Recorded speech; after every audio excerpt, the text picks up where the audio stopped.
Hey there, y'all, and welcome to today's Daily Down and Dirty. My name is Fairlight. Welcome to Airy Fairy Tarot.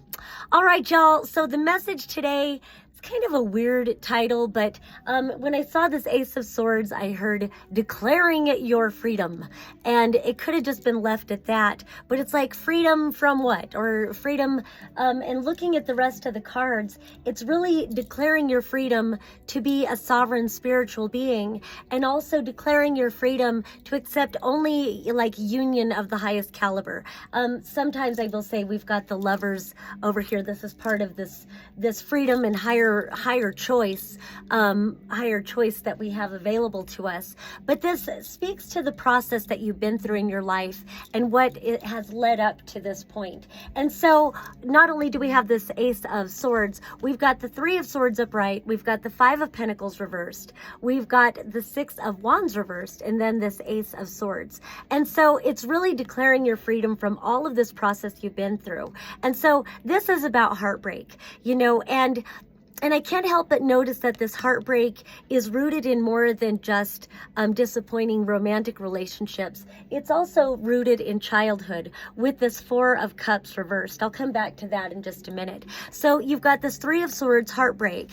And then in between this declaring your truth and your freedom and this heartbreak, you've got this energy of the low self-worth that you worked through, the abandonment wounds that you worked through. With this being reversed, sometimes it can feel like it's repressed and it's coming to the surface, but I kind of want to say, because we end on this high note, that this is about things that you have worked through. You've worked on your own self-worth. You have worked to heal, traumas related to abandonment wounds and just different things like that, and could have even shown up in the way you receive money. And it's like, things kept not being victorious. Things kept not working out. And somehow you have broken free from these chain of events. You've broken free from this patterns of belief where it's like, rinse, repeat, whatever, wash, rinse, repeat, whatever the fuck. Three of Swords, and it's like this pattern of disappointment, and now you are free from that. So part of it is in this discovery of this Four of Cups. So this is rooted in childhood rejection, childhood, maybe poverty consciousness. If we look at this upright, you see that this parent is really stressed out over here, really worried about something. And the child is offering this cup, trying to bring fulfillment, trying to fill their parent's cup. But this child's not being received. And somehow it feels like the child is taking this on as a personal reflection to their own worthiness and what they have to offer. And so this really speaks to that abandonment wounds. And I always want to talk about this ocean behind this child. Like, there's this whole ocean to go play in. There's this whole ocean of emotional fulfillment and self-discovery. But it's all where the focus is. So with this also being reversed, it feels like you have worked very hard on belief systems, patterns, all that kind of stuff. And now these things have been coming to the surface, and you're working through them, and you're gaining freedom from these things. But because of these patterns that have been latent, it's led to maybe some defensiveness.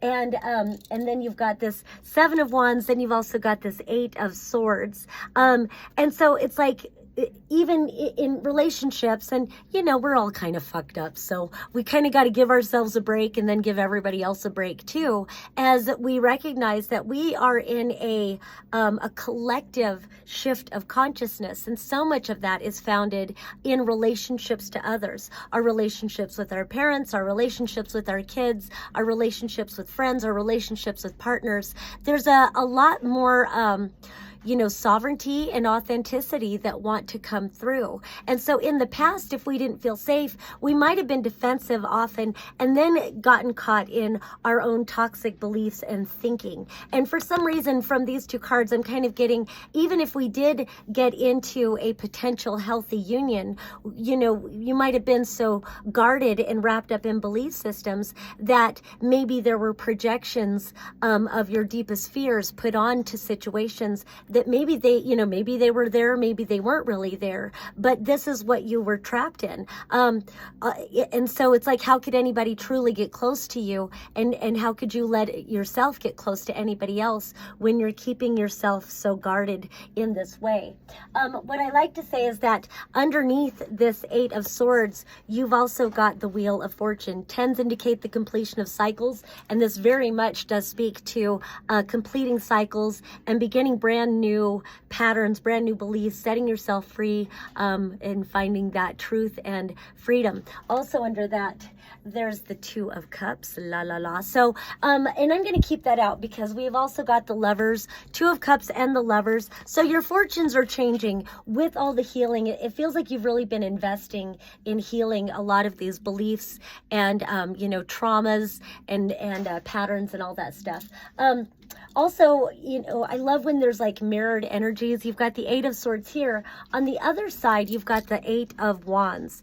And so while you are setting yourself free, now that you have been learning to set yourself free, recognizing patterns of thought, recognizing patterns of behavior, recognizing that these don't necessarily represent you and what you believe. It could just be indoctrination or, again, trauma surfacing itself to keep you safe. It feels like now things are going to start moving quite quickly, and you might be surprised at the experiences that start coming towards you. So then we come to the Hierophant and the Lovers. What a fun combination. I kind of want to look at the Hierophant as a sovereign person unto themselves.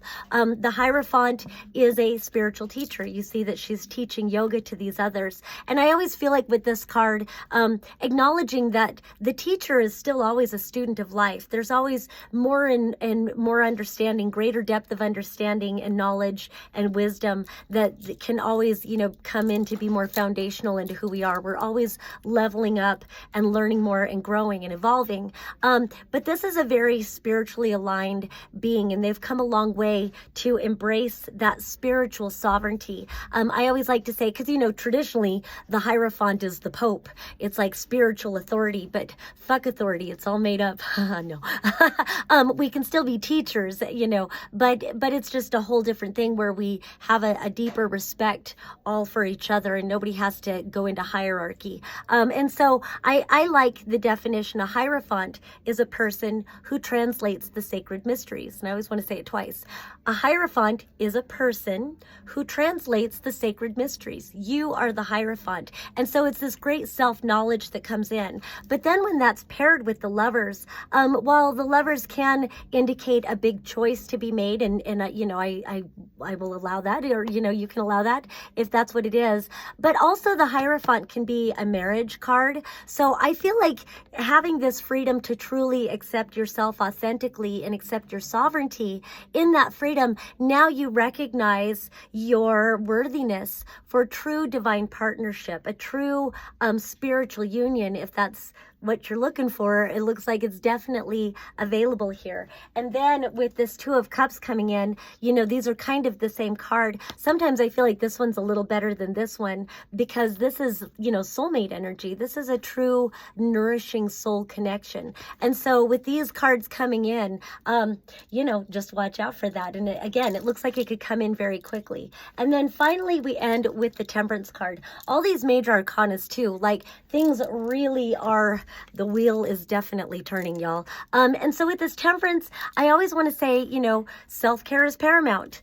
Prioritize your needs, prioritize your self-care, whatever it is you need. And sometimes you need salad, sometimes you need to read, sometimes you need to do yoga, sometimes there's all these things. But you know what? Sometimes you need to indulge in life a little bit too. Maybe you need to turn up with your best friend, or, eat that cake, or whatever it is. It's all about balance. It's all about, again, tempering yourself and allowing yourself to live life and enjoy it and experience it. And then also honoring and valuing yourself so that you do keep keep your body healthy. You do keep your mind healthy. You do ultimately keep your spirit and soul healthy. So I love this reading. Today I found out is a magical day of the goddess Hecate. So if you're into that, I just give my love to the goddess Hecate, and I give my love to all of you guys. Once again, my name is Fairlight. Thank you so much for watching this video, and if you'd like a reading from me, that info will be linked down below. Peace and love until next time.